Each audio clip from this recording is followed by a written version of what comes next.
Okay guys, so today we'll be working on the graveyard. I finished, the harvest section, whatever else. So I'm laying out some tombstones in order to see which one's the smallest and which one's the biggest. This is the first time I've ever done that. But this year I'm going to be try to do my best at being specific where things go. So the small tombstones go in the front, the big ones go in the back. Of course, there are some instances where I'll change it if I think it's fit, but I'll show you how I secure these styrofoam tombstones. I don't think I'm going to use any of these cheap plastic ones this year. What is that? Is that So, yeah. So I have all of these stakes. These are square ones. I think they're used for cement usually, but I usually use the small ones for the small ones. Like whichever one makes me hammer it in the least. Those are the ones. How you would do it is you choose where you want it. So you put the stake there, put a mark. So you choose where you want it to go. And you pick up your hammer, you hammer it in, hitting from the top. And then you hammer it in enough to where, like, it's fine if it has a little bit of move, but right now is a good spot. Now, I don't know which one I'll put there right now. I'm thinking this one. Grab a zip tie. Usually the bigger the zip tie, the better. Just so that way you don't use multiple zip ties and then it gets a little confusing. I typically don't use 11-inch. I think I typically use 8-inch, but this is just the ones I saw first. So then after you've chosen what tombstone you're using,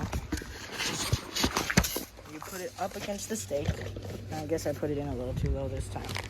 But I already have holes from last year. But all you do is you take your zip tie. You want to make sure the back part is in the back. So you take the tail of the zip tie, push it through one end, and then you push it back through the other end. Really, you don't even see it at night.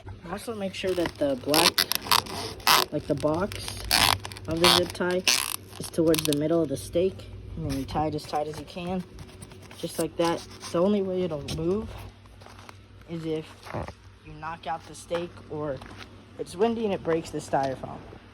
I will say that if it's too windy, at least half the styrofoam will be broken off, because when it pushes up against the stake or if it comes forwards, the zip tie, like the part with the zip tie, typically stays there. The zip tie stays on, but you could see on this one sometimes the zip tie gets ripped all the way through, leaving really big holes. It looks like it's happened 3 times, so I've had this at least 3 years. This one had it happen too. This one, this was the really big cross one from Spirit Halloween. It was like 6 feet tall. That was destroyed from the wind. I will say it's not the best way, but it typically works. And then with these thicker ones, typically the wind won't destroy these. These are the ones from Spirit, so you'll usually be fine. You could see on this one, this was a classic one of mine. I tried duct taping it because I didn't know better, but this broke in the wind. I don't use it anymore, but this is one of my original tombstones. So they're just not made well in the first place. So if you're really worried about your tombstones breaking, then just buy better quality ones. Like this one will be fine. I don't know where or how I even got that. Like, I have so many right now. But yeah, that's how I install my tombstones. Let me know how you install them. So that'd just be great. Alright, bye.